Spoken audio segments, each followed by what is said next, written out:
What up, Joe? It's your boy Willie Styles in the building. Chevy, you want to say what up? Hey everybody, it's Chevy the Superstar. We are in the building tonight. We're going to be doing another great episode of Marvel's What If. We're doing episode 6, and wow, we're two thirds of the way through the season. Um, this episode was What If Killmonger rescued Tony Stark? So we done made it through zombies.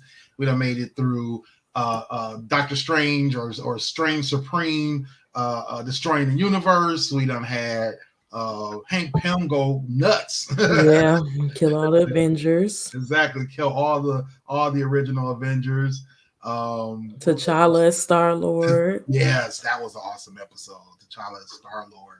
And I don't even remember what the first one was about. The first one, that's a good question. I can't remember what the first one was now. But all of them have been great.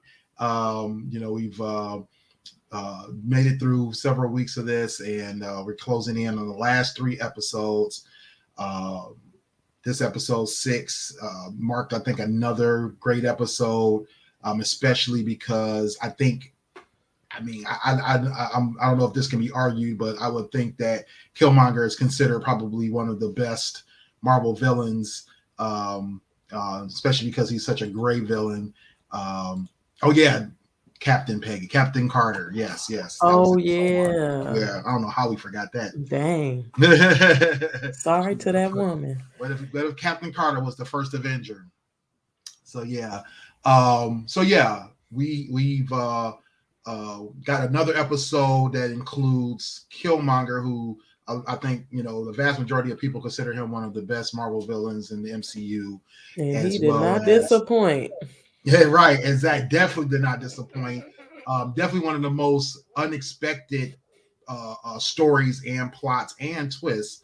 And even though I think we kind of saw the twist coming, but we didn't see the last twist coming. It's like a lot going on. So we're gonna at some point I just was like, I'm tired of this. So I was just like, I'm tired of this now. my man was 18 steps ahead, like chess. I'm not playing bid or not. What is it? I'm not playing go fish with this man, let alone chess.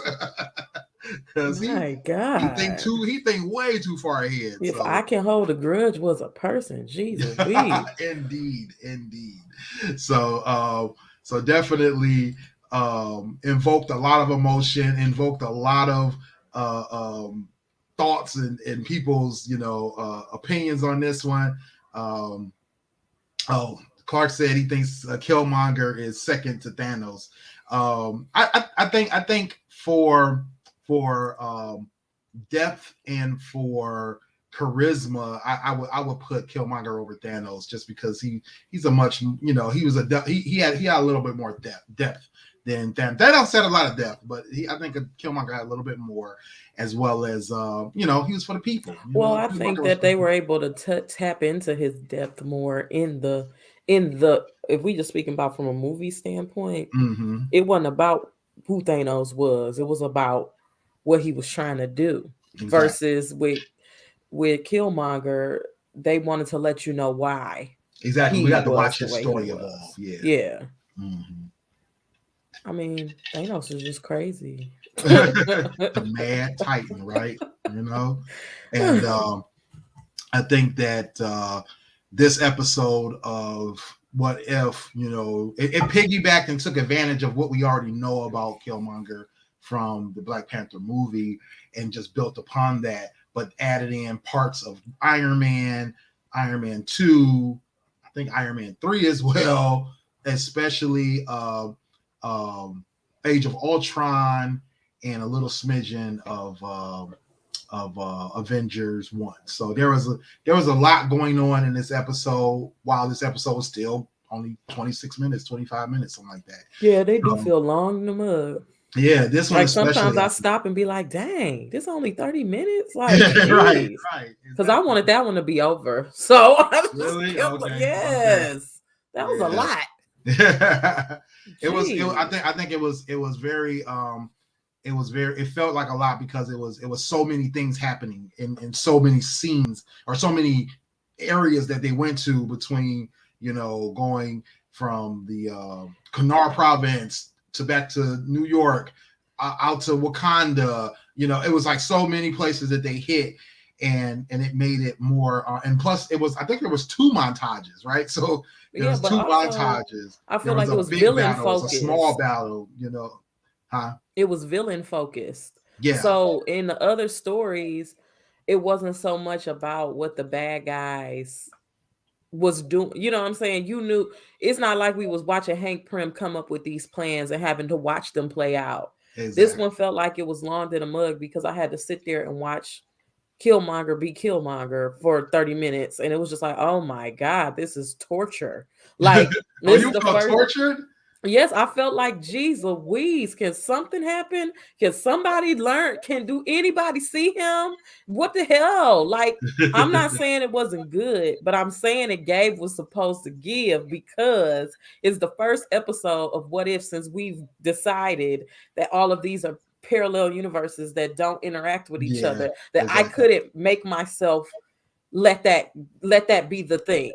Right, Because it right. was just that annoying to me. It didn't matter if it was my world or somebody else's world. Nobody should be doing this in any world, and it was getting on my nerves. Right, So right.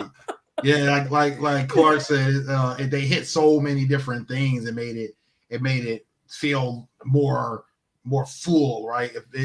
I mean, to be honest, it almost felt like a little mini movie. Like it really, literally felt like a mini movie, right? yeah, it did. So I definitely feel you there. So what kind of rating would you give this episode after? I mean, I would actually give it like a 5. It was a good episode. Okay, I okay. mean, it was a good, solid episode. A whole bunch of people was in it. I mean, Yes. everybody was in it. I Yeah. mean, everybody. I mean, just that alone. And it had some twists and it had some turns and some unexpected moments. And Right.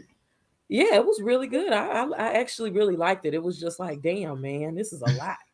Right, indeed. So yeah, so I definitely see, and that was the thing where I was torn. I was like, I don't know what to give this because I think I only gave the T'Challa episode what, a 4.5, Yeah. and I felt like this was a 5, but then I was like, but I don't feel like this was way better than the T'Challa episode. So I'm like, do I now give the T'Challa episode a 5 as well, and then make them both 5? You know what I mean? Because I feel like they're like equally great episodes. Me and my son were talking about that, and he was like, you know what, this was a great episode. He's like, but it ain't beating that Star-Lord episode. And I'm like, okay, I feel you. You know, and it's hard to choose because there's this whole thing of, you know, nostalgia, you know, with Chadwick Boseman being passed away, as well as he just nailed it, right, with that Star-Lord episode. And then you have this episode where Michael B. Jordan literally just killed it, right? And the story Yeah. killed it. I think But it was even though both. his I think it was really character, both. he as an actor is still alive, but his character is dead. So he'll never be coming back either. And I thought Exactly. that was a great way for us to revisit him to see if we could have got to see him more, even though I hate him and I still hate him and I just don't like him. He's you know, even with the freaking microphone, he was killing it. Like right. even with just the microphone, he was killing it. I still could feel them looks and those, you know, those little nuances that he did in the movie. Yeah. Like, indeed. hey, you know what I'm saying?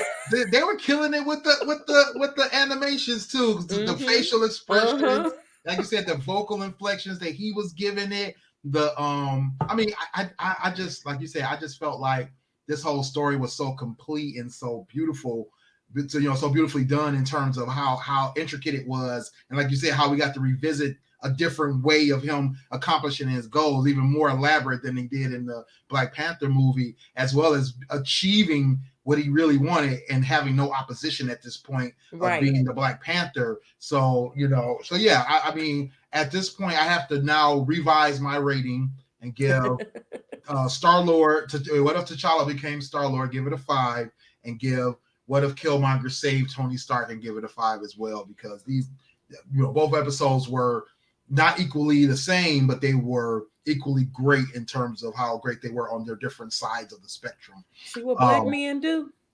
See what black men do?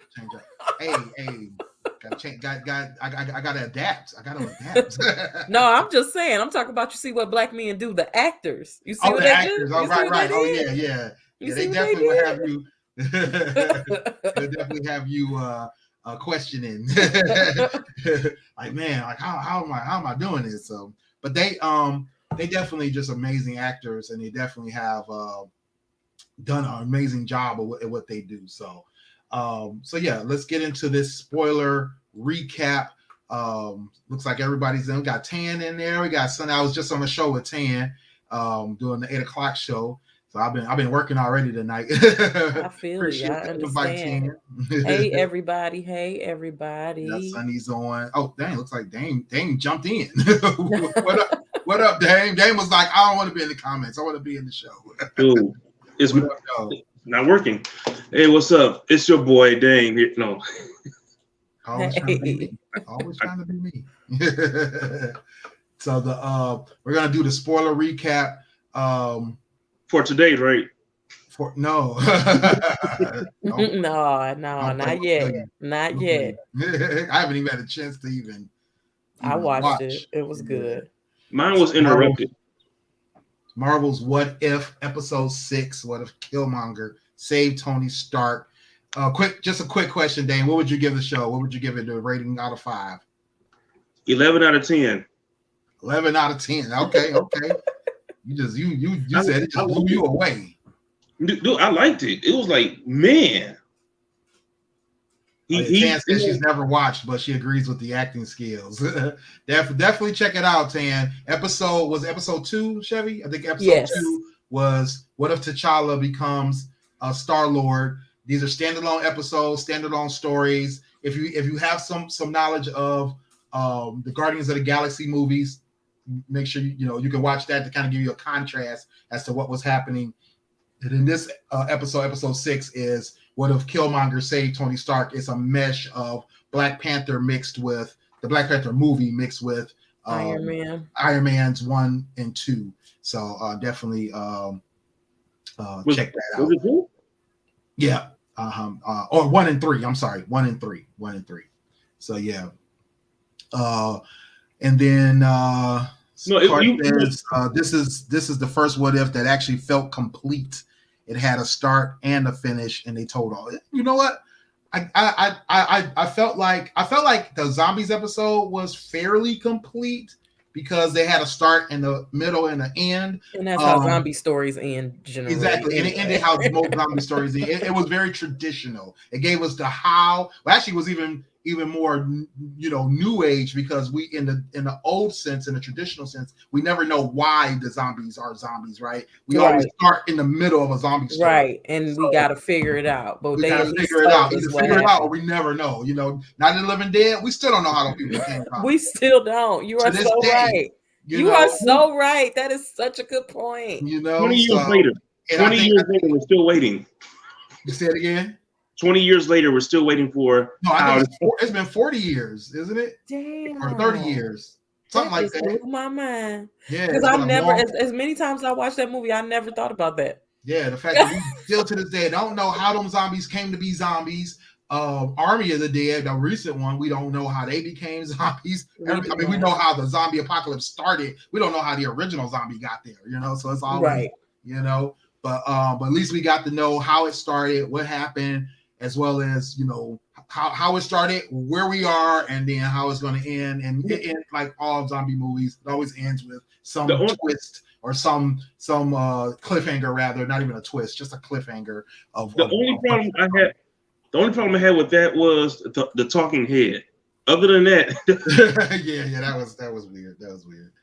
Sunny says that episode didn't end or finish. Sis and Penny was trying to figure out how to let folks know, but that reminded me of like the end of credit scene. Exactly. It was an end credit. Thank you.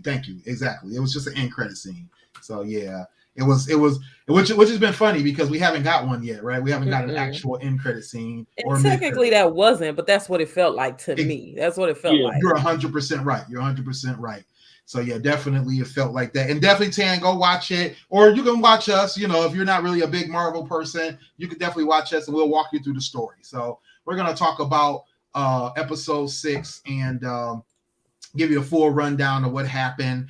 And we started with what was originally the Iron Man 1 movie, where Tony Stark is in the Kunar province. He's, meeting with the delegates or the diplomats, and he's selling his wares. He's basically a warmonger, a new age warmonger, and he sells weapons legally.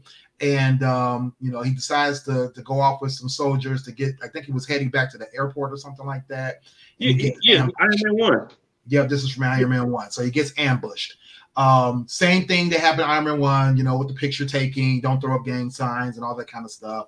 But then the twist is, and the different choice that was made was, instead of him getting ambushed and then kidnapped by the 10 Rings, he is actually saved by Killmonger. Killmonger happened to be doing some type of undercover work in the 10 Rings, comes out of nowhere. He helps him. There was shooting and killing all over the place, just like in the original. But then when the bomb hits the ground, all of a sudden we see Killmonger pick the bomb up, and next thing we know, him and Tony Stark are walking off into the sunset. From a standpoint of, how that started, and then, the setup for all of that, I felt like it was, just kind of, it was what it was. It was cool watching the beginning of Iron Man again. But as soon as I saw Killmonger, I knew something was up. But I was like, let's see what happens. Let's see where this takes us.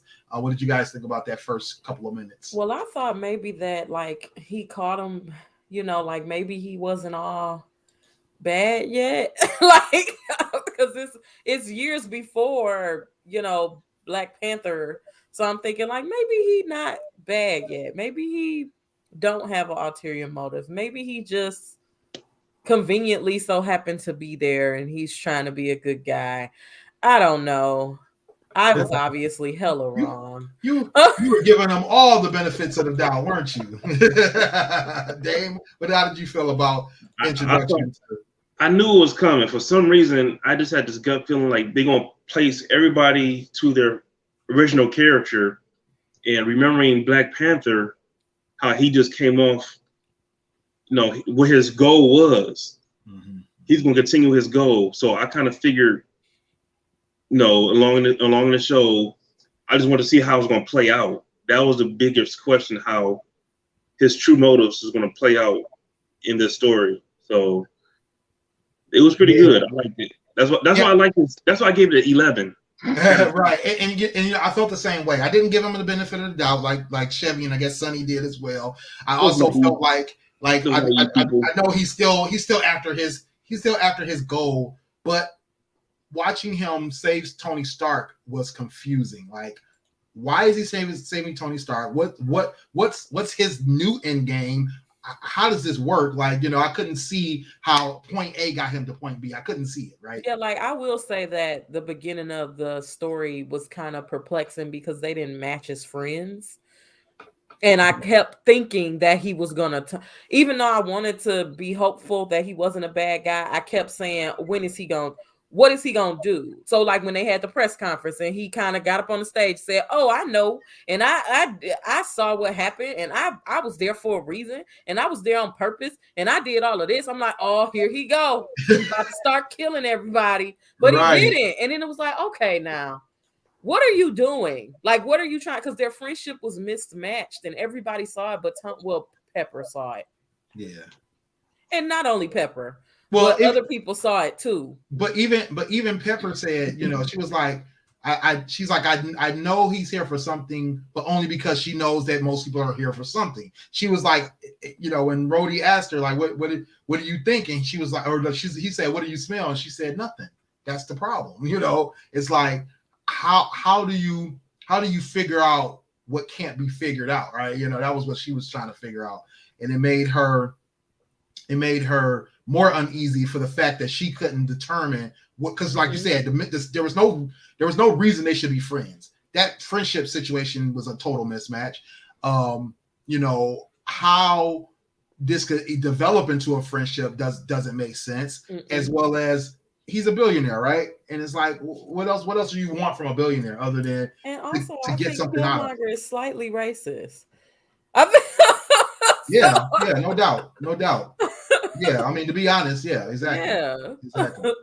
So yeah, it's not like, it's not like there was any reason that, they should have any kind of connection, and he was creating this connection. Obadiah Stane was in the picture. That was funny to me because I was like, when I saw it, I was like, oh yeah, I forgot all about Obadiah Stane. He Jeff became Bridges. the Ironmonger.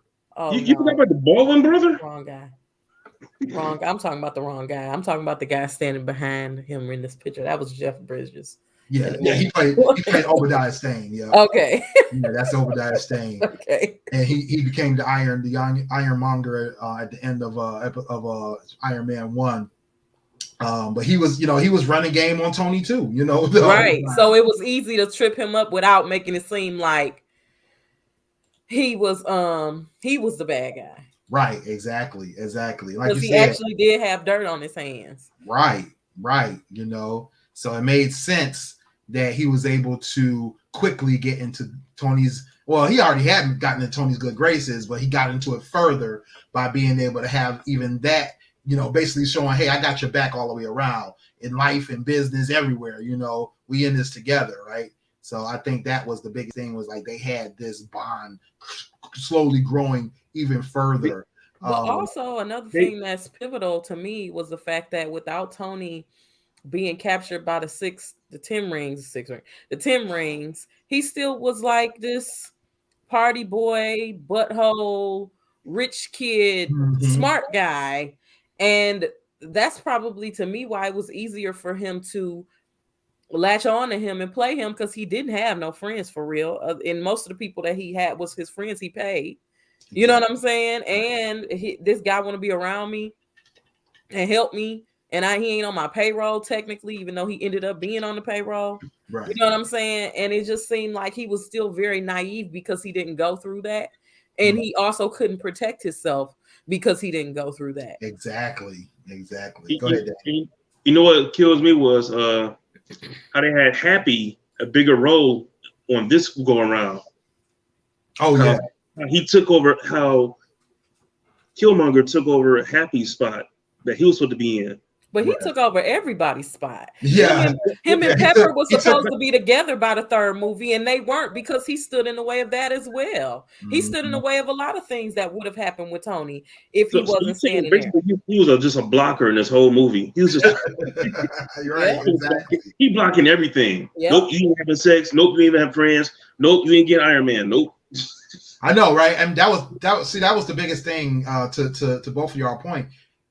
Tony never became Iron Man, right? He never became Iron Man. Like you said, he never got with Pepper. He never developed that friendship with Happy and that camaraderie with Happy. And his best friend died. Right. So it was like one thing after the other was going totally to the left compared to what happened, and then to your point too, Chevy, in terms of how he was as a person.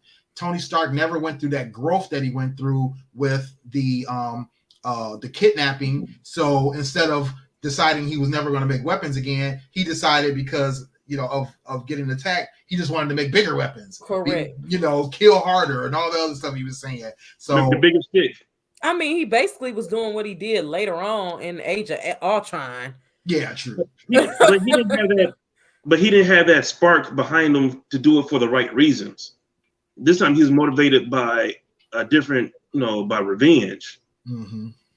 He didn't have that same heart to do it for the goodwill of mankind and the people around him. But I'm going to make the argument that I don't think he did it in Age of Ultron for that. I think he did that out of fear in Age of Ultron. So none of the things that Tony Stark did, theoretically, to me, was for goodwill. He created Iron Man to get himself out of a bad spot.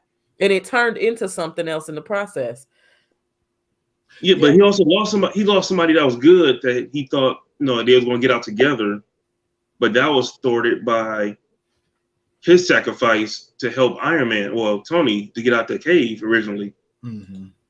So that kind of made his character arc a little different too.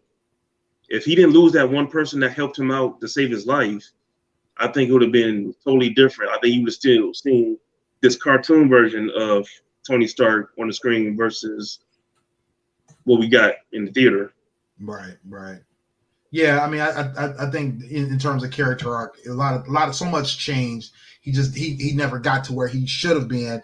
But to your point, Chevy, yeah, I think fear was a big factor in the Age of Ultron situation.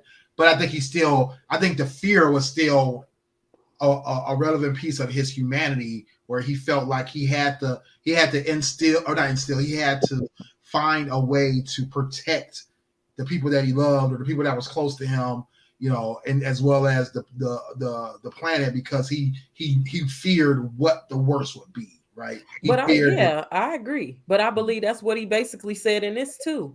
That scene of him proclaiming why he wanted to make that machine was no different than a scene of him proclaiming why he wanted to make Ultron. To me, it felt the same. The energy felt the same, and I just think the pushing part, the people pushing him to do it was the ones that had the ulterior motives. Exactly. Yeah, and that's a huge and 100% correct assumption estimation, because the whole idea of autonomous robots being at the front line, that was all. I mean, that was the premise of Iron Man 3 as well. Iron Man 3 and Age of Ultron.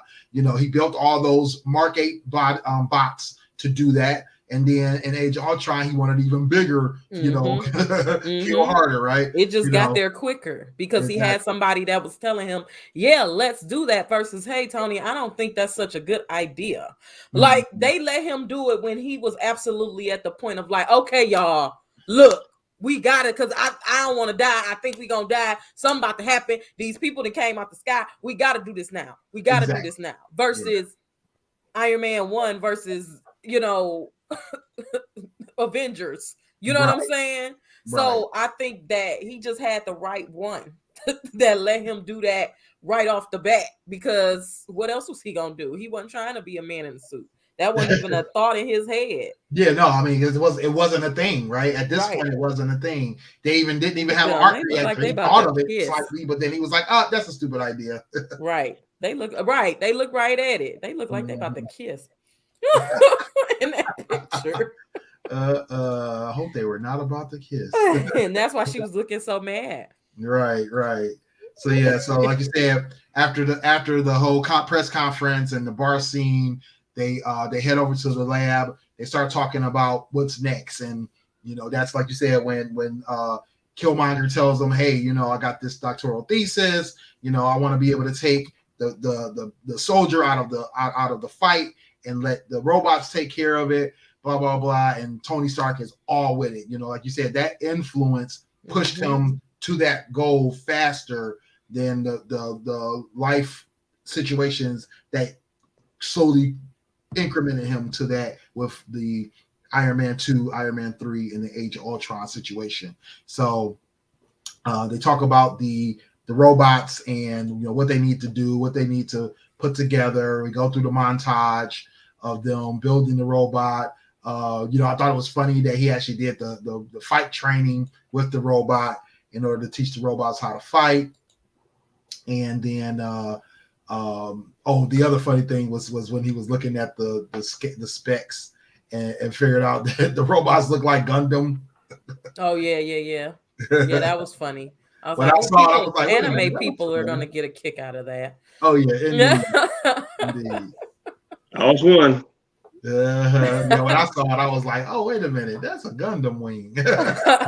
Like, that's crazy. So we got to see that whole montage. Then they have the conversation about needing the alternative power source. Right. He shows them the ring and made out of vibranium. Yep, that's very important. Tony, reactor. His father used up all the vibranium. At least he thought during the war. But see, he don't know nothing about Wakanda. Exactly. Nobody does at this time, because Black Panther hasn't even been introduced. Right. Guess they didn't even know who Black Panther was or anything like that. Rhodey gets involved. There was a lot of Rhodey in this show. A lot of Don Cheadle. You got Andy Serkis. What is his name? Andy Serkis. The Claw. Andy Serkis. Yep. That's how you say his name. Yeah. Who is directing Venom 2, which I had no idea until like a week ago. Yeah, blew my mind. Man, I knew about him directing just now. Yeah, I mean, really? This is his first film directing. But I mean, who better to direct the actor in a movie where is that his first one? I think it is his first film that he directed. I could be wrong, but who better to direct a film like this where you got a person who got to pretend like he's somebody else? Yeah. And wear a green suit the whole day. Right. Yeah. He's basically the motion capture god. Him and that other dude. I can't think of what his name is, but he played Billy Batson in Hocus Pocus, and he was the character in The Shape of Water. I can't think what his name is though. He was in Hellboy. He was the fish dude. He was in Pan's Labyrinth. He was the guy with the eyes in his hand. I just can't think what his name is. Them two dudes, those are the motion capture gods. Okay. Those men. Yeah. But also very good actors as well. Exactly. Yeah. What up, though, Smooth? Yo. So so Serkis has done Gollum in the Lord of the Rings films. He was Caesar in Rise of the Planet of the Apes, Dawn of the Planet of the Apes. He was Sir Francis Haddock in Adventures in Tintin. He was Supreme Leader Snoke in Episode 7 of Star Wars: Force Awakens. And he's also played, outside of his motion capture, he's done Ulysses Claw in the Ultron movie, as well as in Episode 6 of What If. I believe he's also in another Black Panther in the Black Panther movie as well. Yep, thank you. He's in the Black Panther. He also has his own motion capture studio, Imaginarium Studios, in London. So he's over there just doing his own thing. So he a boss. Yeah. So they meet up in the warehouse. This is basically the same warehouse we saw the Avengers fight the twins, Quicksilver and Scarlet Witch, back when they were first introduced. But this time we didn't get to see them. We got to see the Black Panther instead. He was introduced at this point. But Lord, this is too much. I'm sorry. Yeah, I'm sure. I was like, when I was watching, I always think about you whenever something crazy like this happens. I'm like, Chevy gonna be so mad. Now, see, when he killed the Black Panther, I was like, oh my God. But I was like, he ain't gonna kill Don Cheadle, though. He ain't gonna kill Don Cheadle. Now, that's the one that took me out. I said, oh, hell no. This is about to get real. Back. He did not. This is the epitome of black on black violence. I know, right? Exactly. That's what I was thinking too. I literally thought the same thing. Like, oh no, he's not gonna kill Don Cheadle. That's when I knew he wasn't different. That's when I knew. He was same old damn Killmonger, but a little bit worse because he didn't have to kill Don Cheadle. If this was in the movie theater, I'm in a black guy. I know it. That was the moment. It was like, it wasn't even the moment that he killed Black Panther, because I mean, if he had the chance, he would have did that in the original. He kind of sort of did. But when he killed Don Cheadle, I was like, oh no, that's supposed to be your friend, man. No, you is bad. Oh, right. Like, all bad. That's a boy's boy. Dang. Like, dang, Chadwick, you was only in that for about 2 seconds. He killed everybody. He really did. He really did.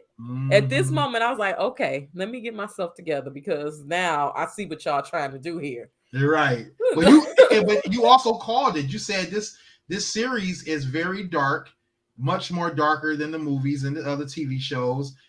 It's much more finite because it can be, right? It has the opportunity to be a finite thing because of the fact that it's, a cartoon, as well as these are one-offs. There's not like there's any repercussions, right? You know, Yeah, so right. they're able to do these things without repercussion and allow just about anything to happen. Right. You know? Because it's what if. Right. Exactly. No, I got a question though for both of you. Which episode was darker to you between Doctor Strange or this? Doctor Strange. Yeah. People died, but the world died. Everything died. Like, well, no, not only the death, not only the destruction rather of the universe. It was how he got there, how he became Strange Supreme was dark. You know, eating demons and destroying fear gods. I mean, he literally destroyed 3 or 4 fear gods. And then he ate himself. And ate himself. How do you eat yourself? Like, damn. I mean, Loki wanted to marry himself, but eat yourself? Nah, bro, I can't do it. I mean, at least that version of Loki had a vagina. Exactly. He found himself sexy. He found his perfect match. She's not wrong. Right. Exactly. So I think that this one was only, I wouldn't say it was dark. I just think it was real suspenseful. It was raw. But it was expected, right? Like you said, it was expected. I wasn't really happy with the Black Panther death, in terms of how it was executed, because I didn't know. Like, I really didn't realize he was dead. You know what I mean? I thought he was knocked out. He called it a taser. But that's what I thought too. I thought like, oh, maybe but he put it up to the highest setting, and that's why it killed him. Yeah, indeed. So yeah, it was a little confusing. What's up, Stacy? How you doing? DJ Stacy J in the house. Appreciate you falling through as always. Unfortunately, I can never see what these things are from TikTok. Not TikTok. What is that called? Twitch. The Twitch symbols. But I always appreciate them. Thank you, Stacy. Appreciate that. But yeah, the setting, like you said, the setting being higher, and then it made sense. But I wasn't like Didn't he shoot him too? Well, that's what the thing did. It was he shot him with the thing. But he shot Don Cheadle though. Didn't he stabbed him with the stabbed him with the claw. Oh, okay. Yeah, he hit him with the claw. That was just a hot-ass mess right there. Afraid of the claw. So yeah, so he turned up the sonic whatever thing, which I remember this repulsor being used before for something. I just can't remember what it was.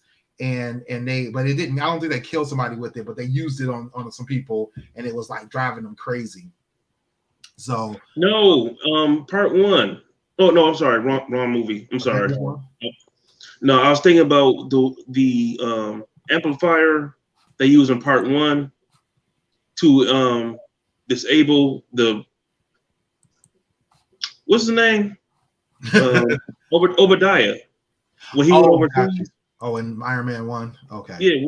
At first, I'm thinking that's the same one. I'm sorry. That might be the same weapon. That might actually be the same weapon, because I remember that weapon was in Iron Man 1, so it might quite possibly might be the same thing. You're probably right. But yeah, after he had hit him with the repulsor, he ended up grabbing Black Panther's glove, putting it on, said that he liked it, and then went up and talked to Don Cheadle, and then ended up stabbing him with the glove. So he, he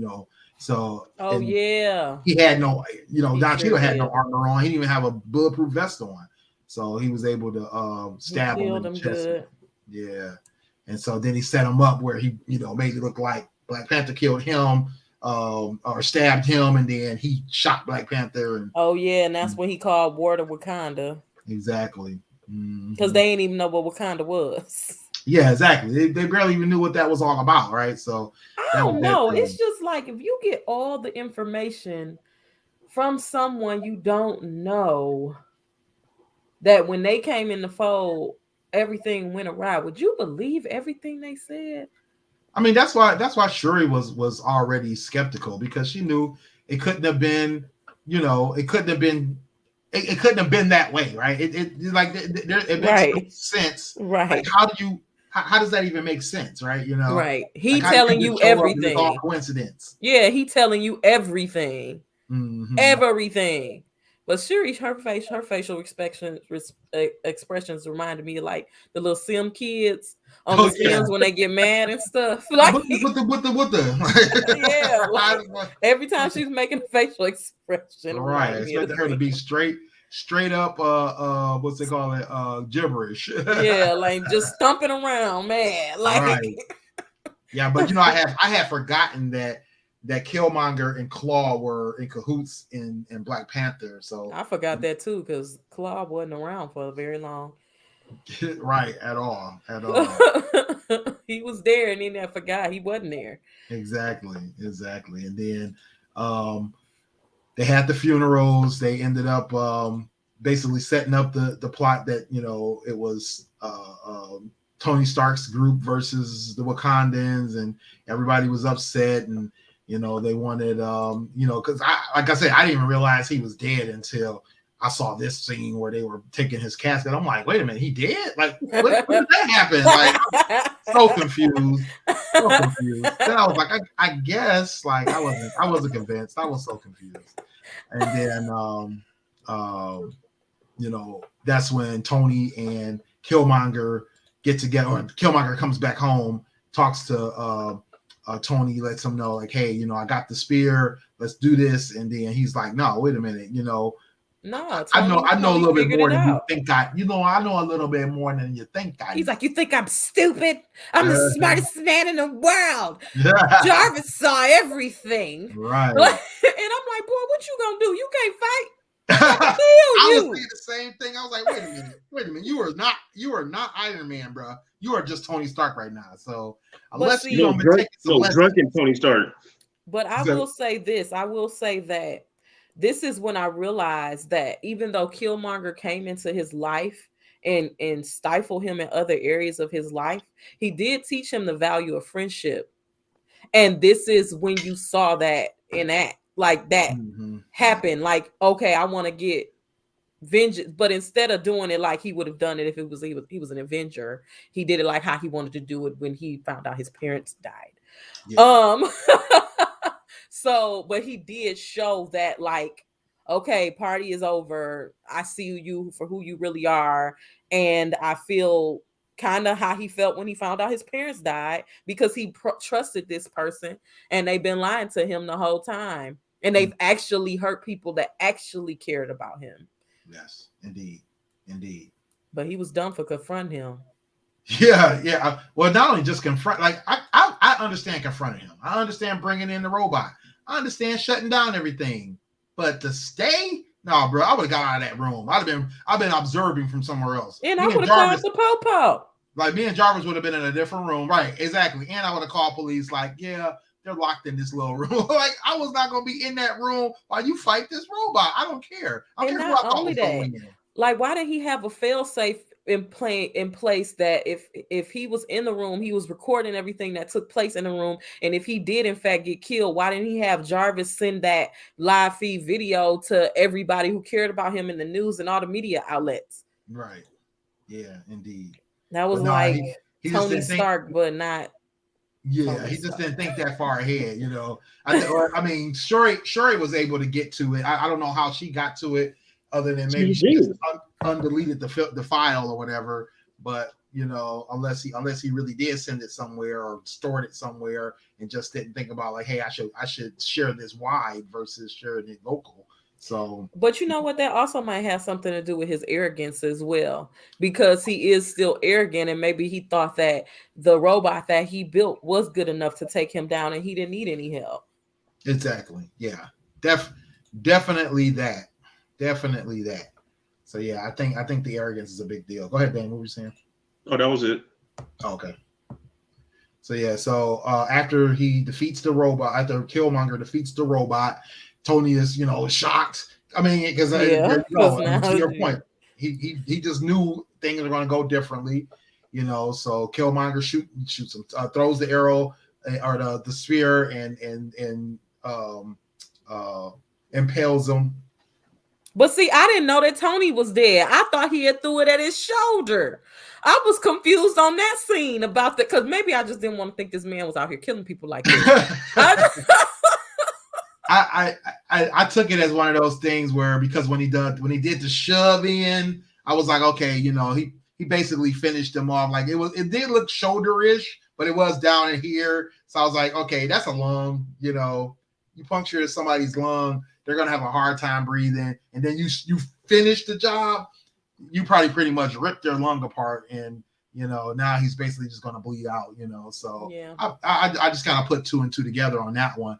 But I was still confused about. I was still at this point still looking at him like, how did you kill Black Panther? I still don't understand. So still in denial. Yeah. Dope though that they got the tribal markings. Yeah, for all his kills in the cartoon. But that's the first time Tony saw that though. Yeah, indeed. So it was a shock. See, that looks shoulder-ish. It do. I'm like, he ain't gonna kill him because I was like, I thought he was gonna kill him. And then I was like, oh well, maybe because then it was another funeral. This is like a movie, a show where it was just like, oh, we're here, funeral. Oh, we're here, funeral. Oh, we're here, funeral. Like, right. How about let's have some more funerals? Like, wait a minute, how many funerals y'all gonna have? Who all gonna die in this movie? It remind me of like one of them movies where the kid is the killer and don't nobody know, and people just keep dying, and everybody just dying, and nobody knows what's going on. Exactly. Except for Killmonger, he knows everything. Right, obviously, this nigga, he thought of everything. Indeed, and it's funny because you see movies like this where they have these elaborate plots and elaborate schemes that are set up, but this one was like the most, doing the entire most, right? Yes.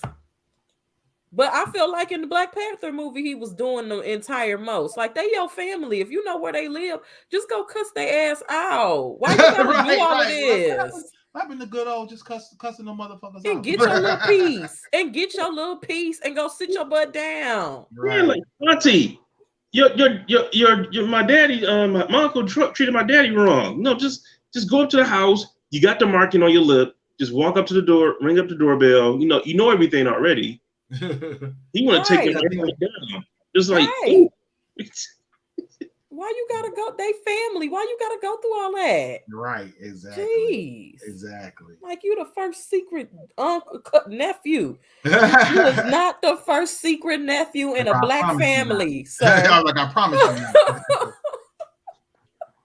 you. But instead, he builds an army, right? So he builds an army, purely autonomous army, and decides that he's going to go to war with Wakanda, right? So he on the U.S. dollar dime. All on the U.S. dollar. So free war, free 99. Right.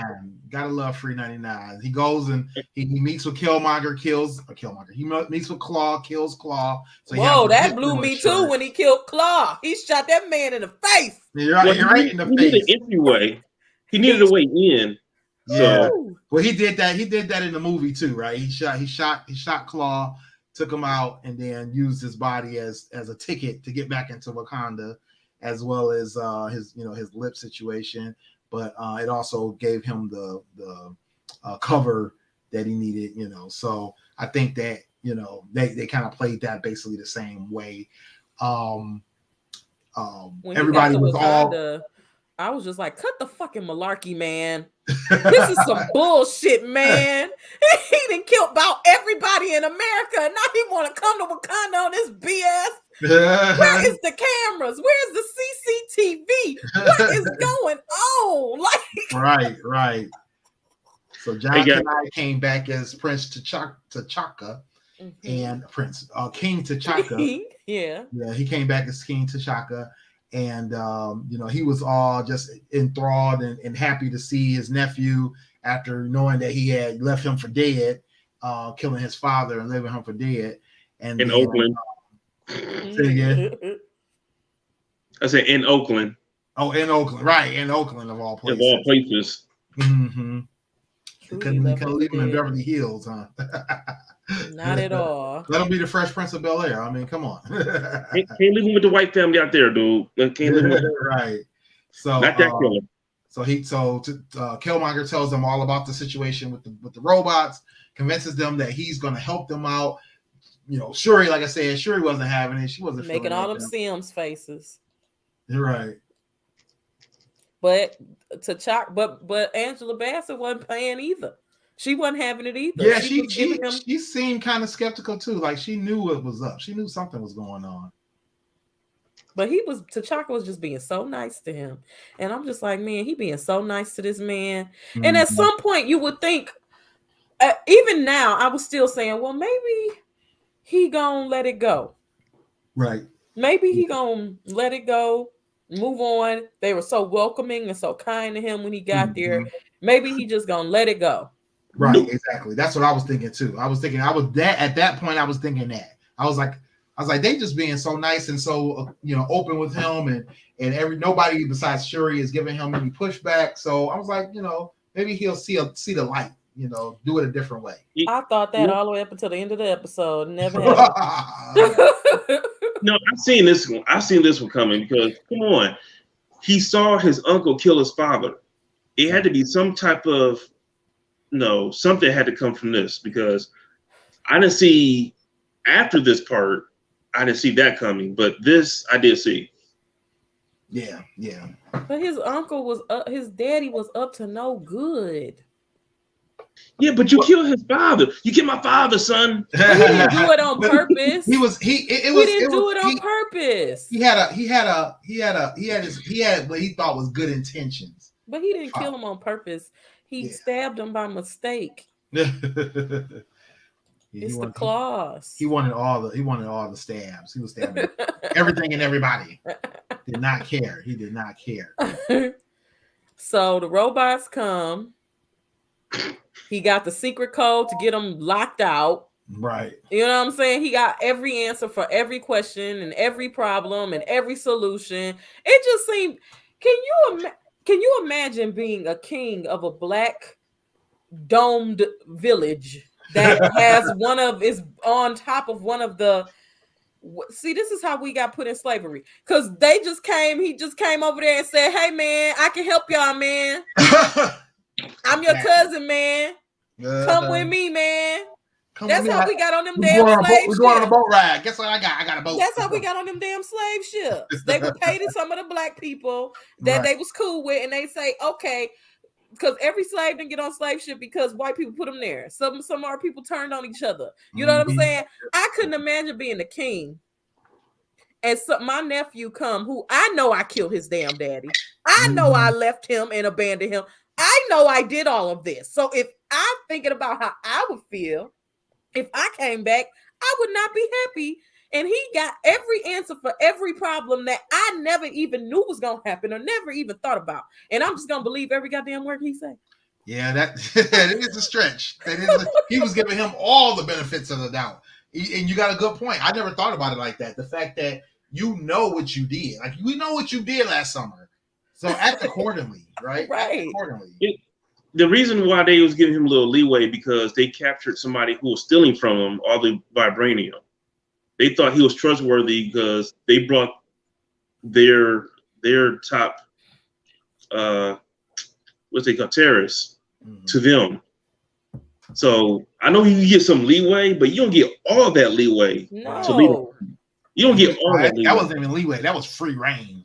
And I'm sorry, another thing too. So you brought him to us, but you killed him. So as a person, what kind of person are you? You don't even know if what he did was true. You just killed this man. We have due process here. We would have probably put him in jail. You brought me a dead man that is the person who steals the most vibranium from us, but you just killed him.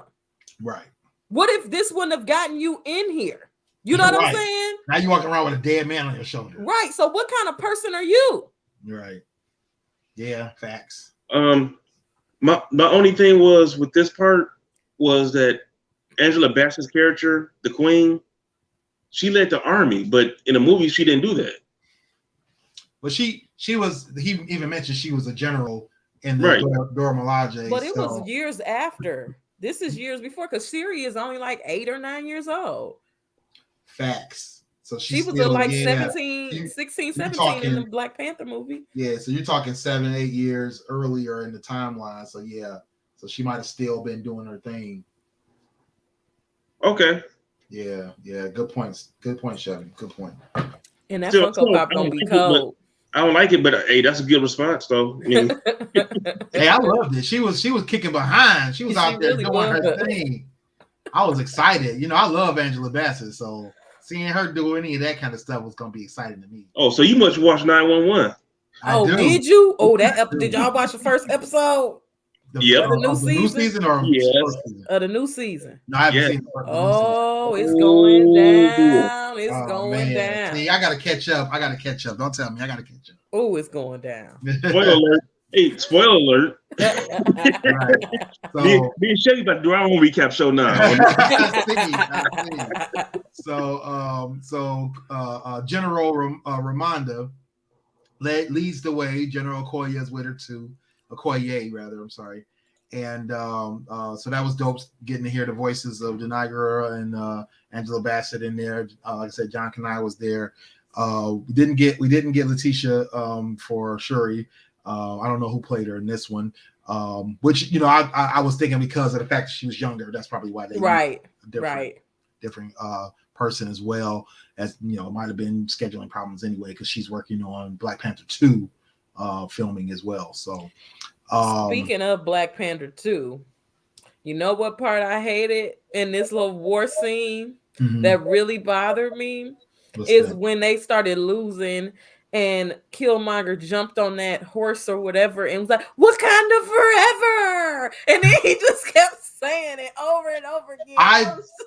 I felt this. I was like, him saying Wakanda forever sounded so fake. I was like, bro, I'm gonna need you to never say Wakanda forever the rest of your life. He kept saying it too. That's ever. Like, please don't ever say that again. It never sounded right. No. It never sounded right. It's like on Boondocks when old dude was like, Harambe. Exactly. I just threw up a little bit again in my mouth after hearing him say it. I was like, what? Ugh, just don't sound right. It was very cringy. It was very cringy. He kept saying it. And it was just like, oh my God. At first I was like, is it because I know he's not for real? I was like, no, it's his voice. His voice when he says like, Wakanda forever. Yeah, it's like it's not right. It's like I'm used to these African voices saying it or these English verses saying it, not you, bro. Yeah, no. And it was just, I wonder if he was in the booth and he said it good and they like, no, B. You gotta say it. You gotta say it faker than that. We need you to fake it up. Fake it up. Fake it up. Stop acting at this point. Just say right, it. Exactly.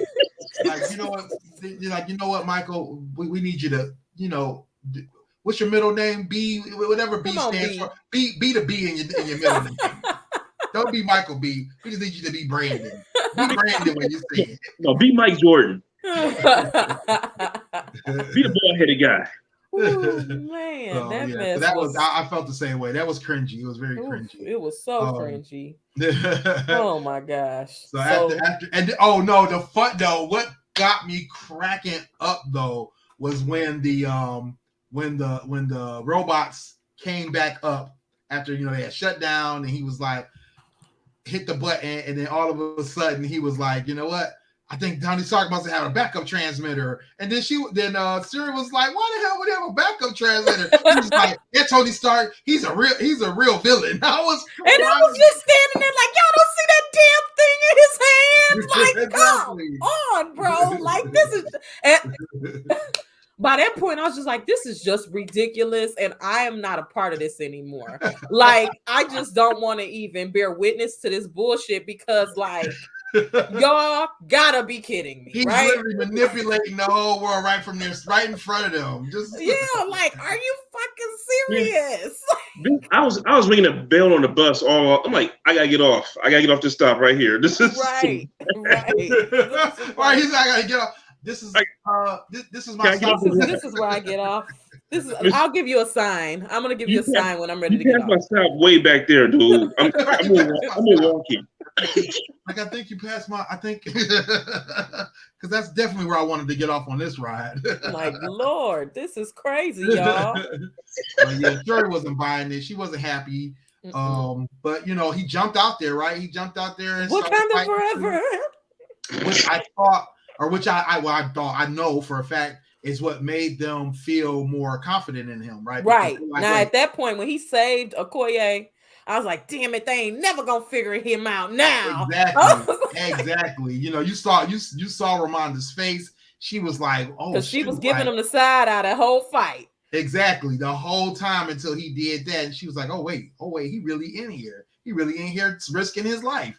At least they thought he was risking his life. Didn't realize the man had practice, and the fact that he was the model, model for the fight, their fighting stance. Right. So yeah, definitely, it gave them the warm fuzzy they needed about him to let their guard down. Right.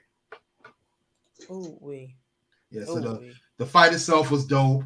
It went through all the motions of destroying the robots and coming together as a team and all that kind of stuff. And Wakanda forever. You're right. More Wakanda forever. Wakanda is forever. Like, right. Or yelling out, for T'Challa, and seeing Ramonda crying.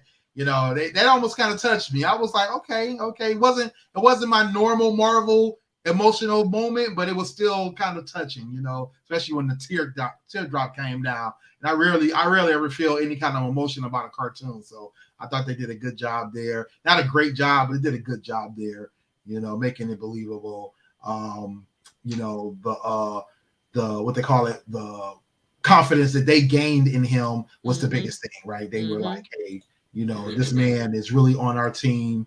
He sacrificed, he did what he had to do, and he came through in the pinch. And then, the ending of him destroying the robot, making it seem like, hey, he don't help us destroy this whole army. He must be on our side. Right. And he brought the vibranium back to us. Right? So that was huge. So there was a lot to that. We finally got to see him enjoying the sunset, but not dead. That helped, right? While still being alive. So that was dope. At this point, I think I still, just like Chevy, I felt like I thought he was going to be like, wow, you know what? It was all worth it. This is all I need, and I'm good. This ending reminded me of like times like reading a Goosebump book or watching a anthology show or a scary movie where you think that everything is done, but it's like it's just getting started. Yeah. You think that you've won. But no, the body snatcher is in his body or whatever. Like exactly.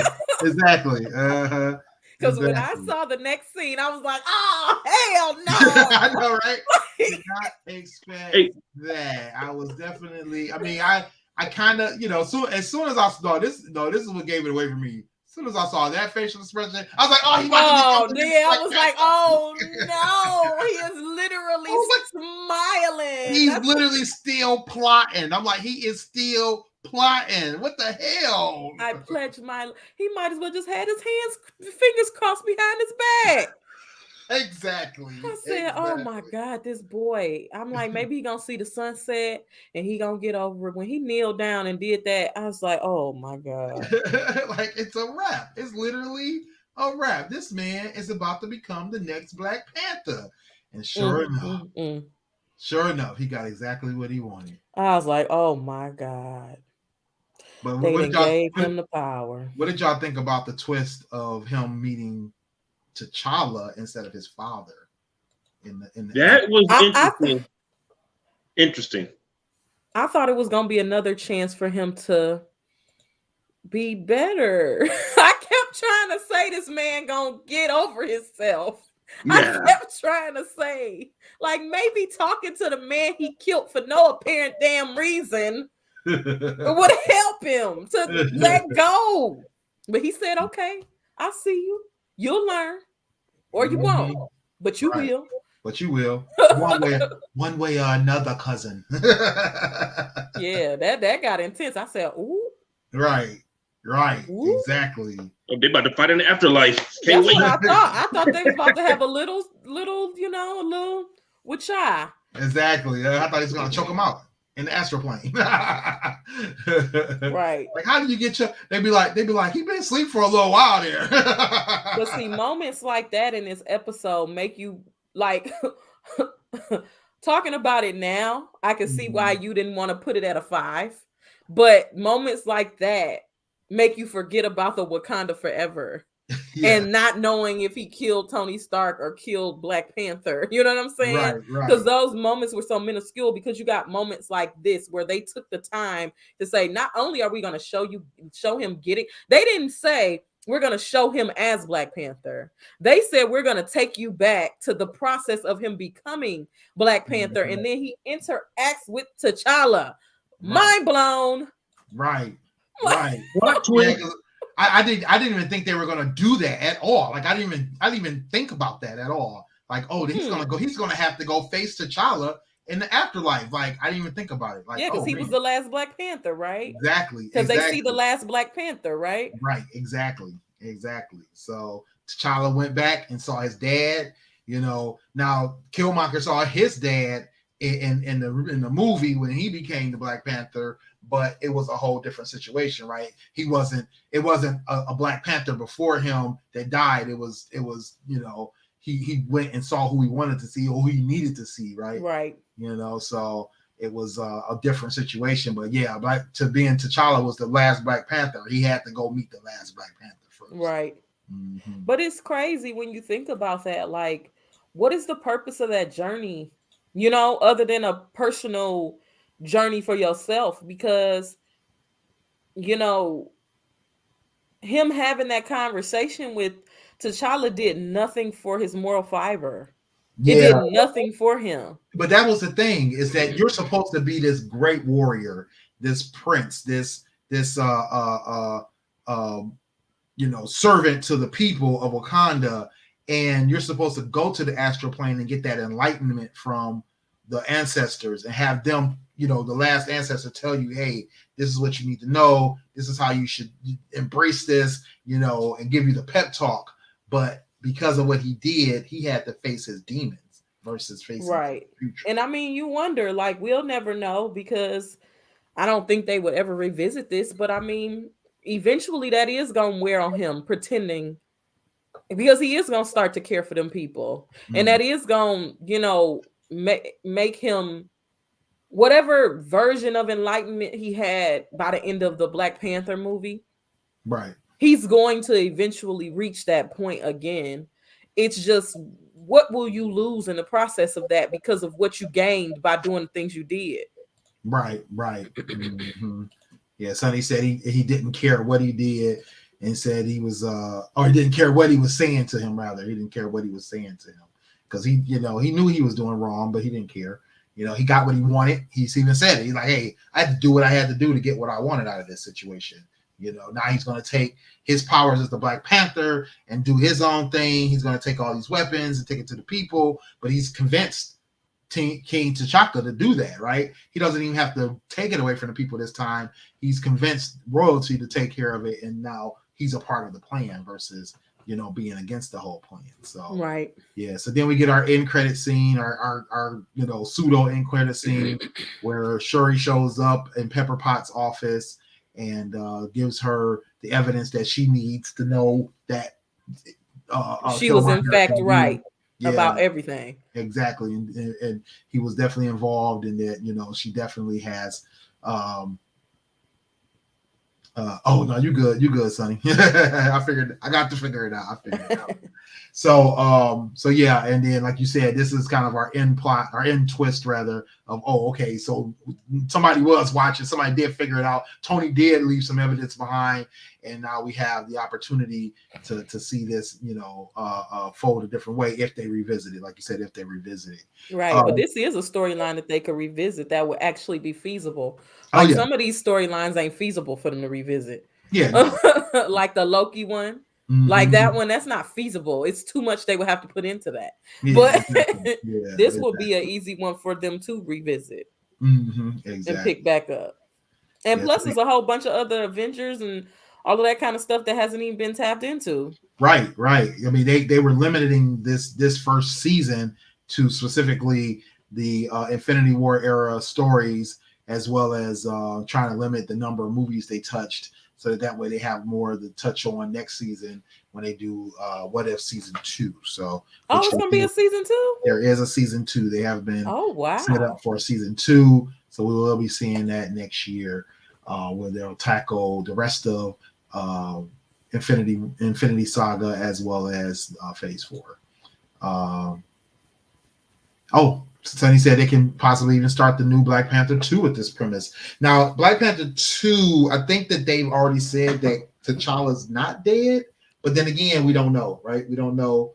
They could change that, like Sonny said, they could allude to. They could make this the premise because it gives them a good premise, right? It'll be interesting to see what they do with this. It'll be interesting to see what they do with any of these stories. If they bring something, I mean, we already do know that they have a live action zombies movie coming, or getting in development rather, for Marvel. And then I think the not Captain Britain.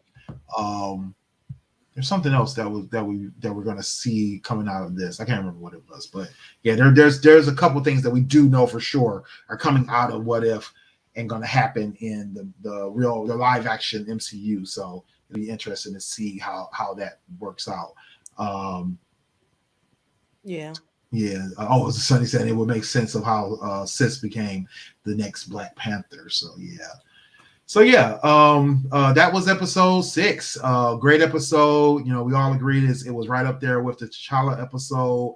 It was great seeing Chadwick Boseman back in the role again, even posthumously with the in the animated form. But hearing his voice and his energy and inflections was everything. Yeah, Michael B. Jordan is just really good at playing that character. Amazing. And it doesn't matter if it's live action or cartoon. He's really good at playing a militant. Yeah, indeed. He should definitely do another movie where that's not MCU related, but is maybe revolutionary related, and pull that off. I think he could pull it off. I think that's a role for him. Yeah, indeed. I mean, he probably could have played in the Judas and the Black Messiah. Judas and the Black. I was thinking the same thing. I think he could have either character. He could have pulled off either one. Yep, I thought the same thing. Yeah. So yeah, I'm looking forward to seeing how this all evolves and how this moves forward.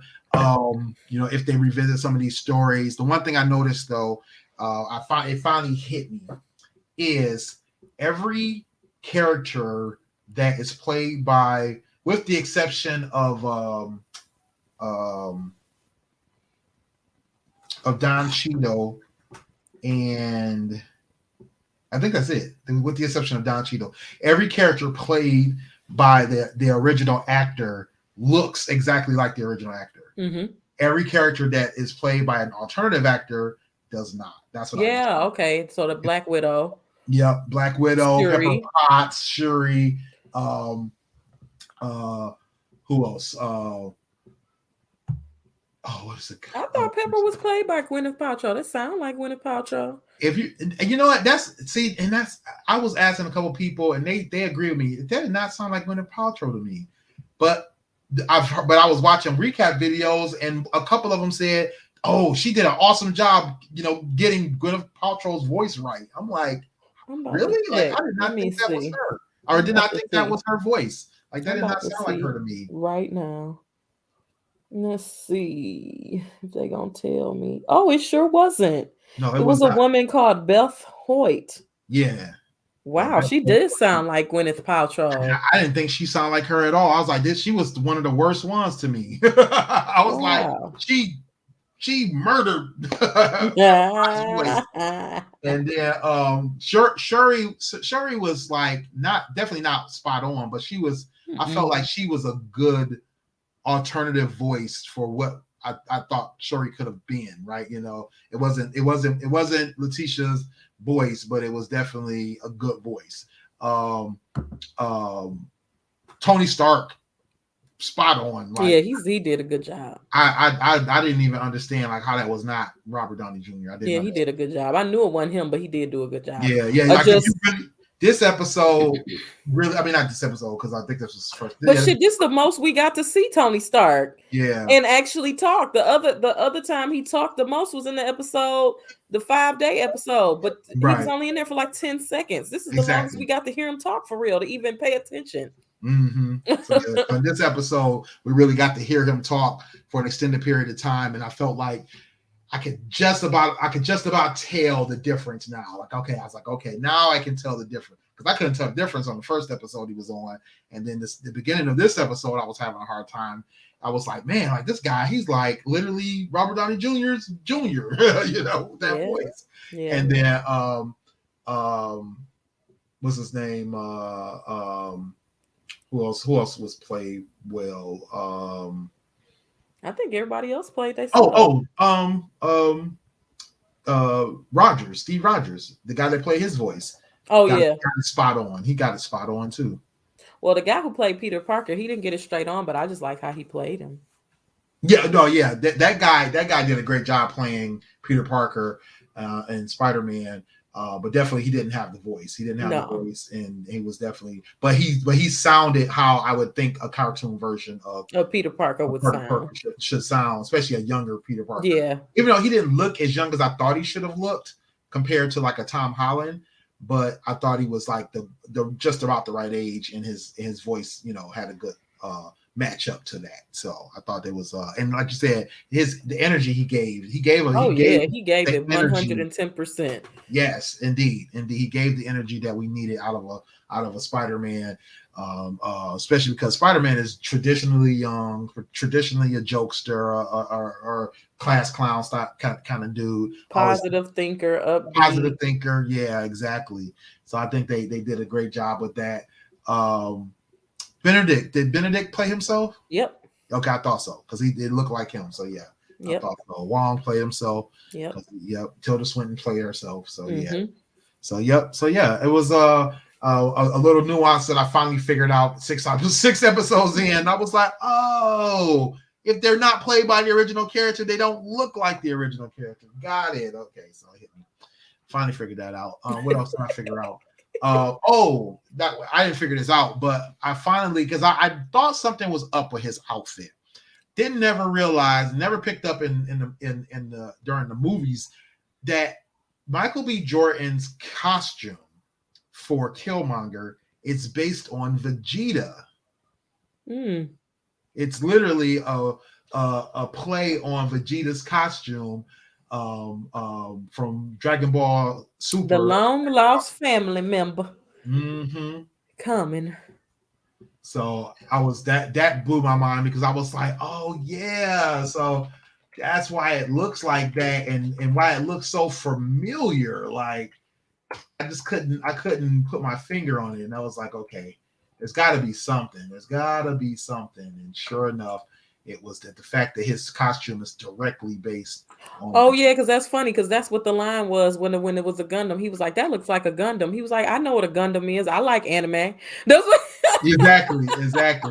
And they said that was the thing too, is that there was actually an interview where Michael B. Jordan talks about his love of anime. Oh, you remember he did that Coach line with Naruto. I bought my little brother one of them wallets for Christmas. Oh, really? Oh, okay. Nice. It was $30. It was on sale. Oh, nice. So that's why his costume looks like that. He's basically a variation of the Vegeta costume. So. Okay. And to kind of the hair. Knew that. Yeah, kind of. Yeah. Damn, I never knew that. Good old Vegeta. It's got the black version of Vegeta's hair and a realistic version of the costume. So that's dope. Yeah, that is pretty cool. Look at you, Killmonger, killing folks. Just killing every goddamn body. They really need to make a Funko Pop like that where he got his shirt off. Oh, that would be dope. Yeah. They didn't make one. They just made one with the mask on. Well, they got one with Black Panther with his shirt off because he got on his little the waterfall fighting outfit. So he got all the Oh, stuff really? under his body. Yeah. But Oh, okay. when they made the Killmonger pop originally, they made the one where he was in a suit, and then they made one where he was in a suit where he glowed in the dark, and then they made the one where he had his mask on that he had on in the movie. Right. And then they had one without it. And then now they got this one. But that's it. They don't have one where he take his shirt off and he showed a little kill marks on him. Right, exactly. Yeah, there's tribal markings for all the deaths that he's caused. Crazy self. I would hate to be that mad at somebody. You know, and that's the thing. It's like, how far do you let vengeance drive you, right? How far do you let it just take you to the edge, you know? And just I mean, when do you grow out of it? Like, when do you grow out of it? When are you set? Because that was my issue with him. Like, when are you gonna be satisfied? And I guess in the movie we never figured that out because he died. Exactly. And in this we don't get to know because he's, you know, he doing what he doing. But it's like, when do you get enough? When is it enough for you? You know, like and I think that's what really makes him one of the best villains, because we didn't beat Loki down. Right. Even Thanos, when he was done, he was done. Y'all come in here and kill me right now. I don't care because I did what I was supposed to do. Exactly. But if they wouldn't have killed Killmonger, he still would have been going. He still would have been going. I think he would have, because, you know, even when he died in that final scene, it was kind of a like thing where it's like, maybe he would be okay. But also there would always be this strong resistance against what they stood for. So they would always clash. Yeah. Even if they weren't trying to kill each other. Exactly. Yeah. Yeah. So he would always be opposed to whatever they believed in because he saw it differently, just like his father. And that was the generational curse there. But, you know, I don't know. I think that's what make him worse than Thanos and Loki. Yeah. Because I mean, Thanos was definitely centered in and laser focused on the goal of achieving his grandmaster plan, and that was it. That's all he cared about. Yeah, and once he done, he was literally done. They posed no threat to him. He let them come in his house and killed him. He didn't want to fight them. He didn't want to do nothing. He let them do. He looked at them dead in their face and said, "Do what you got to do. I know what I did was wrong." Yeah, exactly. He's like, I know what I did, and I got it done. He's like, you don't have to thank me. You don't have to like me, but just know it's done. So right. And Loki, he just wanted to be accepted. So after you break down the barriers of him wanting to be accepted, you might as well just call him an anti-hero. But if Killmonger was still alive, Killmonger would still be Killmongering. Out here Killmonger. Indeed. Man. All right. So another great episode. Definitely you know, one of the top episodes of the season. Any other movies or trailers or TV shows you know about out there? Oh, I'm gonna just go with what I put on my timeline today because I don't do movie news until Thursday. So let me just see what I got on my timeline today. They released a teaser letting us know that there will be a new Fantastic Beasts: The Secrets of Dumbledore. Oh my God, are you serious? Yeah. That's gonna be dope. It's supposed to come out August 15th, 2022. Really? Mm-hmm. That's soon too. Okay. I still haven't seen Fantastic Beasts. Grendel, what is his name? Gryffindor? Not Gryffindor. Grindelwalds, whatever that was. I am only on Harry Potter 4, so I don't know. Yeah, that's like Harry Potter 9 or 10 actually. So yeah, it's beyond the Harry Potter movies. It's like 3 movies in or after. So yeah, I still need to watch that one. The first one was good. It wasn't great. It was good. But yeah, I heard the second one was really great with Johnny Depp. So yeah, so that should be dope. So I'm looking forward to seeing this Secrets of Dumbledore. I need to do what you're doing. Go back and watch them all, and you know. Oh my God! Run them back to back. I watched Harry Potter 4 last night. I don't know if I can do this. Oh, 4. Yes. That was so dark. Oh my God. You thought 3 was dark, didn't you? No, I just didn't like 3. Okay. 4. Yeah, 4 is when it got real. It got real in 4. It got so woo. They killed Edward Cullen. And I knew he was gonna die, but I had no emotional reaction to it. Like one day it came on TV and it was literally during the tournament, and I saw him die, and I was like, "Oh damn, he just died." And then I said, "I'm not about to watch this," and I turned. So I always knew that he died. I never knew how, I never knew why. Right. But watching it, like as a person who was immersed in the story, Doctor Who, the guy, is impersonating the guy with the eyeball in his head. Damn.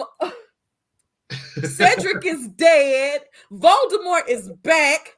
Dumbledore is stressed the hell out. Hermione is stressed the hell out, and Ron is just a loathsome little self-loathing bastard. Right. It's too much. It's too much. It's too much. It's too much. Amazing story. Oh my God. That one was so freaking good. That movie was so freaking good. And I was sitting here watching it with my friend who loved Harry Potter. And it was a scene where they went in the water and they tried to get the people in the water. And I was like, "What, is them real people in the water?" And she was like, "Yeah." And I was like, "They gotta save them." She's like, "Yeah." So I was like, "Well, what's gonna happen to the little girl? She gonna die." I said, "She ain't gonna die. This is Harry Potter." She was like, "Nah, if she don't save her, she gonna die." I said, "They ain't gonna kill that little girl." This Harry Potter about to go into high school, so yeah, he's about to die. All them kids was gonna die. Oh my God! Oh no, matter of fact, I think they were already in high school by now. They was 14. 4. I think they was like in the 9th grade. Exactly. Yeah, they were like 9th, 10th grade in that area. Oh my God, that movie was so good, and I am not ready for the rest of them because I was crying and all that. It was no. Actually, 5, you're gonna probably be a little disappointed. You're gonna probably be a little disappointed. Well, I'd rather be disappointed than 6, 7, and 8. You're gonna be like, "Oh my God, oh my God." I believe 5 is the slow one. I think 5 is a slow one. But 6, 7, and 8, they about to turn you upside down again. You're gonna be so thrown, like, "Oh my God, this is crazy. This is crazy." What's this about right here? It's some movie with Sandra Bullock in it where she an ex-con who trying to reconnect with her family. It's gonna be coming out on Netflix. Doesn't sound good. Oh, those Funko Pops come out. They're Black Lightning. They're Black Lightning. They're cool. They look cool. Who's the guy at the bottom? The albino man that was the bad guy. Oh, the albino guy. That's right. Okay. I can't think of his name, but yeah, I can't either. Yeah. That's dope. Okay. Yeah, them just movies that's coming out. Release dates. Okay. But I really don't have that much. Okay. Now I will say this. I watched the first 2 episodes of Visions. Oh, that's a show with Eve and Brandy that's coming out. Where they're like rappers who no longer rap and they coming back together to do something. But it's a show called Queens. Yeah. Brandy always trying to be a rapper in something. Trying to be a gangster in something. She was a gangster in Star. Now she a rapper. Come on, Brandy, for real. Brandy, you too nice to be a mama and have the stuff. So right. She just be she do be tripping. But I did watch the first 2 episodes of Vision, which is a short anthology series about Star Wars. All the episodes are Disney different. Visions, yeah. Yep. All the episodes are made by different studios. The animations are different. And the first one is good as hell. Now, I start off a little bit slow, but it's good as hell. That got me wrapped in it. But all of the animation styles are different and everything. And they tell different little anthology series. And canon is the word that y'all always be saying that I couldn't remember. But it is not canon to the I don't even know what the hell you call it. The Star Wars universe. The Star Wars universe, yeah. The SWU. No, don't ever say that again. Yeah, no, it's also so the Visions aren't canon. No. But they they are short. They only like 15 minutes. Oh, really? And they're all done by different animation studios. So each episode has a different. Check that out then. Yeah, I saw the placard for it, or the poster for it rather. But I didn't. I thought it was another behind the scenes or some type of because like they've been doing that with all the Marvel stuff. They've been doing the behind the scenes Yeah. or like the Marvel's Legends. Like I watch Marvel's Legends up through Loki, and I haven't watched the one for What If. I don't know if they have one out for it yet, but I watched watched all of the ones for that. But those are just basically recaps of who those heroes are from each episode to each episode. Yeah, I had to stop watching that. It was making me cry. Yeah, I know, right? Every time, every episode would make you cry. And then they did the behind the scenes episodes, WandaVision and Loki. I don't think they did one for Falcon and the Winter Soldier. Oh no, they did. I take it back. They did.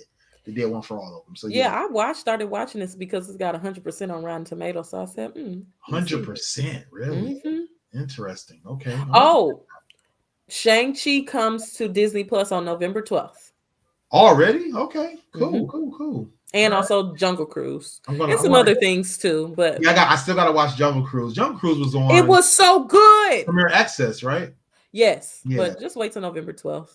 Yeah, I didn't pay for it, but I watched it. Yeah, I was definitely not going to pay for Jungle Cruise. No, it was worth the money though. Like if you was going to the movies or if you was watching it with your family, it was. I will definitely say it was worth the $30. It was very good. I really enjoyed it, and they have great banter together. Emily Blunt and Dwayne The Rock Johnson. It was a very good film. I did not expect that. You know, I still don't remember getting charged for my Premier Access I did for Black Widow, but. Whatever. Well, who cares? Exactly. Like I'm not gonna worry about it. I'm not gonna alert them or nothing.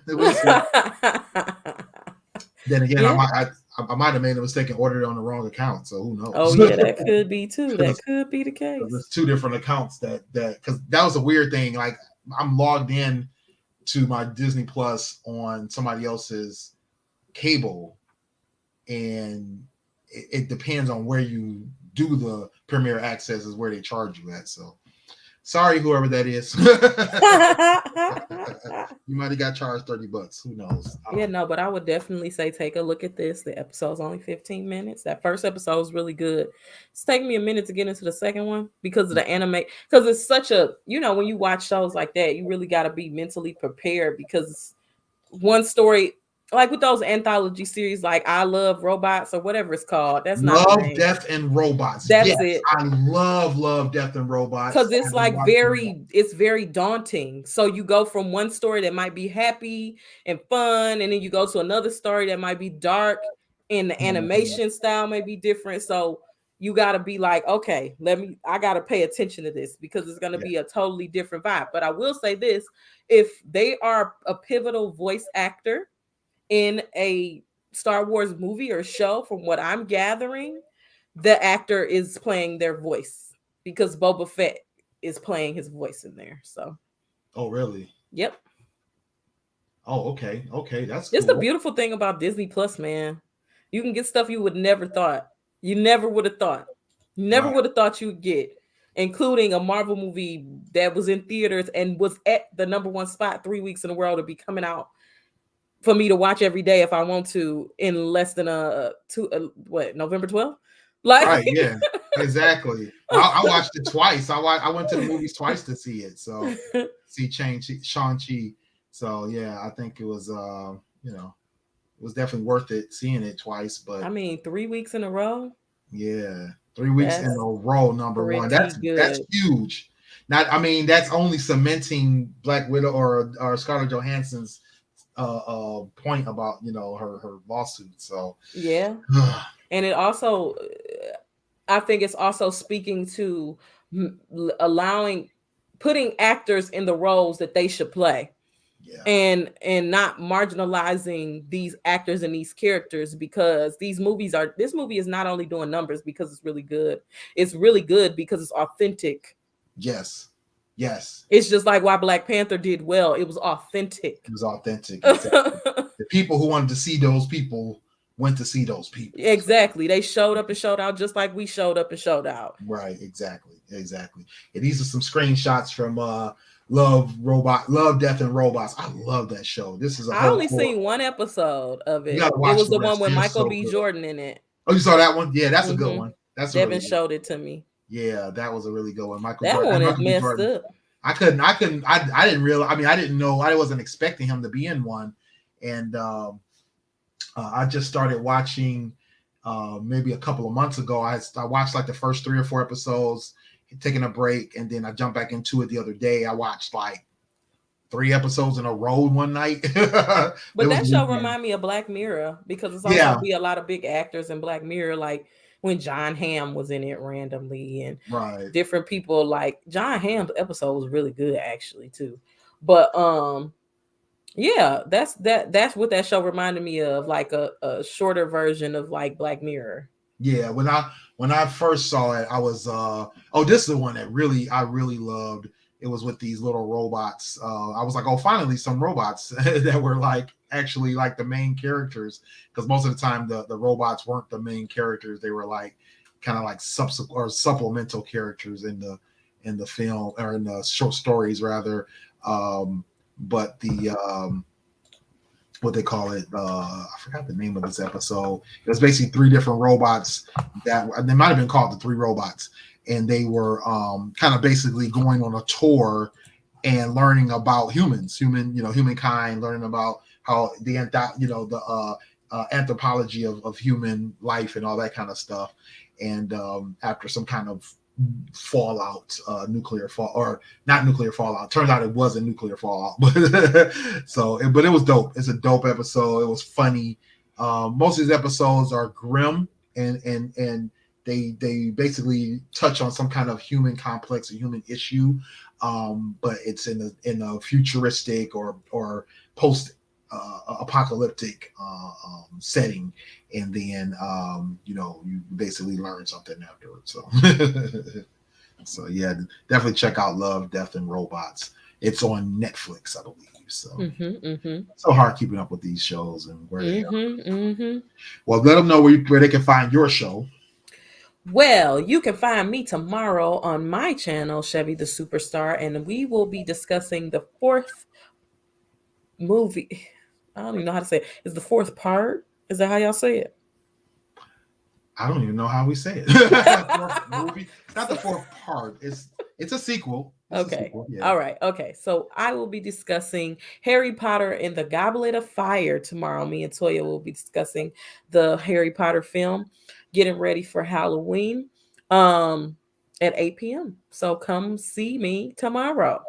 Indeed. That's on Twitch and on YouTube. So make sure y'all check that. Actually, it's just on Twitch, right? And then YouTube Live. Then live. we put, yeah. Mm-hmm.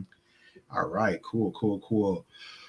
Where am I at? Here I am. It's your boy Willie Stylez in the building. Get at me everywhere at Willie Stylez on IG, Twitter, and TikTok. I'm Willie.Stylez over on Snapchat. Don't forget, check out gamingwithstyles.com. Right now, you'll see a ton of postings from my stylesradio.com site getting posted over there. But I will be doing some gaming. Hopefully this week I'll be doing some gaming. I was just talking to some people that I do GTA RP with, and we're all getting ready, geared up to re-enter Chi-Town. We're going back to Chicago. So we're going to be doing some GTA RP in Chicago. And if I don't do that, I will definitely be over on the RSM, the Rockstar Mischief site, where I will be doing a lot of destruction, blowing things up, shooting at people, having people shoot at me. We're going to see what's going to happen. Let's see what happens. And we'll get over at WillieStylez.info for all my links. I need to watch that because you just be shooting stuff pop out. Oh yeah. Oh, I love it, especially on Rockstar Mischief, because the GTA RP is like you got to go through stories and all that kind of stuff.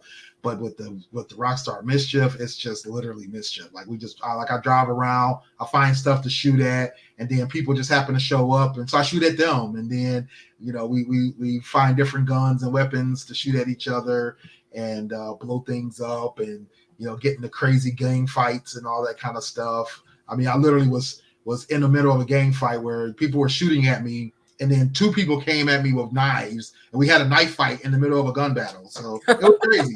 It was crazy.